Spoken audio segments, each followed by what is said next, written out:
What's good, guys? This is your host OhThirtyFour, back at it again with another GOT unique pick showcase. Just like last time, we're gonna go over a Pokemon that was picked only once out of all 128 teams in the GOT. So let's get right into it. In the second episode, we'll be covering Mega Ampharos, which was picked by Ojama of the Amsterdam Aerodactyls. Mega Ampharos is the Electric Dragon Mega Pokemon. It's currently unreleased and it's only available in the Draft League format, but in Gen 6 it used to be part of the UU tier. Looking at the stats, the most obvious thing is the 165 special attack. It's got some decent bulk with 90 HP, 105 defense, and 110 special defense. It's extremely slow with only 45, so the mon is really suitable to being either a slow pivot, or a very strong wall breaker, or just a defensive, bulky attacker. The electric stab is super powerful and it has a lot of good moves with great neutral coverage. Dragon is also resisted by very few typings and gives Mega Ampharos a nice set of resistances. So you can come in on hits and pivot back out to gain momentum, or you can start using a setup move, or you can just attack with Dragon Pulse or Thunderbolt. And the ability Mold Breaker actually doesn't really do that much for it, other than that it allows Mega Ampharos to hit mons that have the Lightning Rod or the Volt Absorb ability. It doesn't get a lot of unique coverage, and most importantly, it doesn't get anything that hits ground types or fairy types for super effective damage, which are immune to the stab moves. It can hit steel types for super effective damage by using Focus Blast, but obviously that's prone to missing. It does get a few nice coverage moves such as Signal Beam and Power Gem, and of course it gets hidden power in any typing it wants.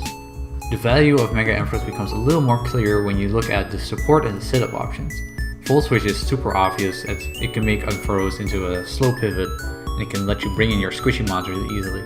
It gets a few nice status moves like Thunder Wave and Confuse Ray, and there's also a bunch of other supportive options like Light Screen, Reflect, Heal Bell, and even moves like Eerie Impulse and Cotton Spore, which lower the opponent's special attack and speed. It also gets a lot of unique setup options like Agility and Cotton Guard. It also gets Charge Beam and Magnet Rise to get rid of the ground weakness, although these moves are a little situational. You could combine some of these moves with Rest and Sleep Talk to have a recovering bulky monster that's kind of similar to Krokun almost. I can imagine a Rest, Sleep Talk, Cotton Guard, Discharge set almost. You can also just go fully defensive set like in Gen 6 UU with Rest, Sleep Talk, and just 2 attacks. And all in all, this is just a very versatile mon and it's much more supportive than it actually lets on. Alright, it's time for our interview. So today I've got with me Ojama from the Amsterdam Aerodactyls. Ojama, how are you doing? I'm fine. You? Yeah, I'm pretty good as well. Let's get into these questions. So question 1 is Mega Ampharos. Why did you pick that mon? Well, Mega Ampharos was never. At first, I wanted Zapdos and Garchomp, and those both got picked. Okay. And I kind of delayed getting like an electric type and a dragon type until like the last pick, and I was like, fuck. They didn't have a Mega either, so I just picked up Mega Ampharos. That makes sense, I guess.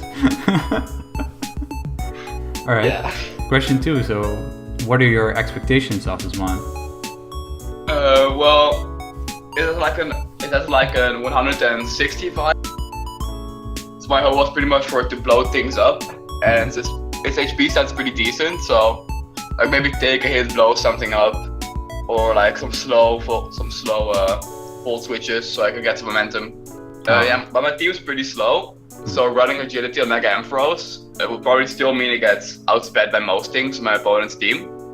Okay, so you just figured that my team is already slow, so I might as well just not bother. And I wanted to run Cotton Guard, but I didn't really have like a chance to like set it up in any of my games. Oh, okay.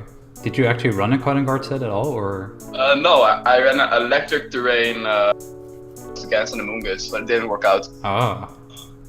Yeah. That's too bad. Alright, so question 3 is if Mega Ampharos somehow ended up getting picked, what would you have gotten instead?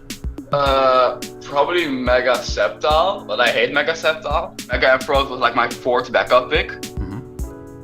So I would have probably ended up getting Mega Sceptile, but I wasn't happy about it. I wouldn't really be too happy about it. God fucking damn it, Discord. Today we've got 2 replays to look at. We've got Ojama's Week 3 Alola Conference battle.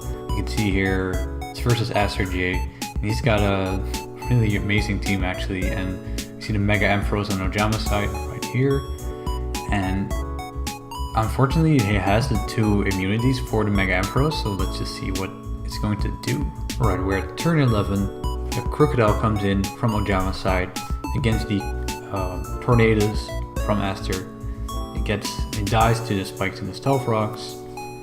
And after this, we're going to see the Mega Ampharos come in and threaten this Tornadoes T with its powerful stab moves. The Diggersby is in the back, so you can expect that switch. The U-turn comes out. And what does the Mega Ampharos go for? Cobalion actually comes in. And the Thunderbolt just wrecks it. And after that, it puts in the Diggersby after all.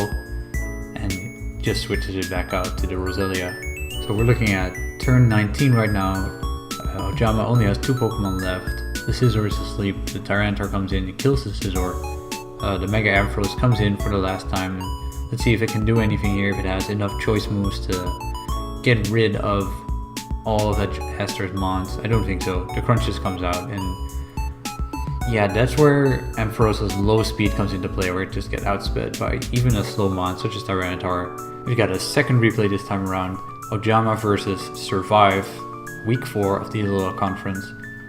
In week 2, Mega Ampharos didn't show up, but this time it did.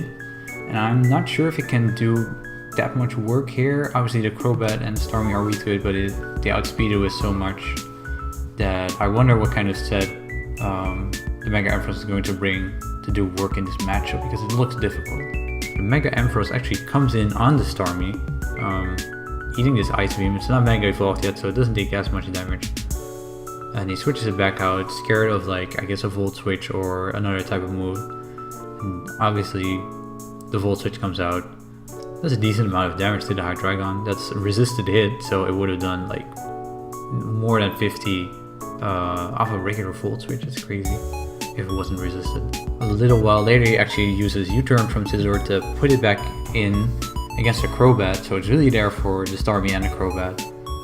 Roost comes out, and he actually just uses Discharge and does so much damage on a neutral hit and gets it paralyzed. Discharge is like Scald, but with paras. So after the longest struggle in GOT history, the Toxapex goes down against the Crobat, and immediately the Mega Ampharos comes out. Crobat goes for the Air Slash here to try and flinch it out, but it's pretty clearly just a sack. Discharge comes out and just kills it right away. And Hiligo comes in and doesn't get killed by the Power Gem, but the Discharge comes out and it doesn't do that much to Nihilego, unfortunately, and the Power Gem takes out the Mega Ampharos in this battle. That's about the end of it, guys. Thank you so much for watching, and I'll see you on the next episode. Peace.